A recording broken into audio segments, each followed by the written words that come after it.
فيلم استاذي محمود محسن، تربينا على ايده في المعهد وفي الاتيليه عنده، احنا مسمينه استاذ الاجيال دكتور محمود محسن. يستحق، اللي هو اللي عامل فيلم البدايه يستحق بجداره يعني. فيلم البدايه، فيلم البدايه وفيلم المولد، وفي 14 جائزه دوليه. هو اكتر حاجه كانت عظيمه في فيلم المولد الربط بين الخارجي والداخلي. الخارجي كان في جزء منه في منطقه شعبيه فعلا زي ما انت قلتي، وفي جزء منه برضه من الخارجي ما كانش في منطقه شعبيه لاستحاله التصوير بعادل امام في مكان شعبي. ففي حتت كده وحتت ما كانتش كده. ده بطل على النعمه، لذا كان زمان نايم على ريش نعام والف راجل بيخدموا عليه. اللطيف جدا ان عينك ما فرقتش بين المبني فيك وما بين الحقيقي. تمام. الاقوى من كده الداخلي بتاع اللوكيشن بتاع الخراب اللي هو متربي فيه هو ويسرا من هم صغيرين، ده كله فروم اي تو زد جوه البلاتو. ما انا ما مدش ايدي في جوب الناس وتقول لي حق الصنعه، كفايه بقى.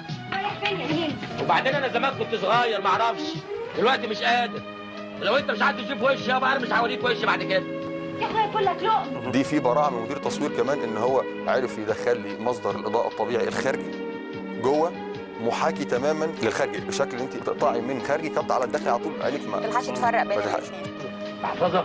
محفظه ايه؟ قيمة المحفظة اللي علقتها في المولد بتاع المدفع. مدفع؟ مدفع ايه؟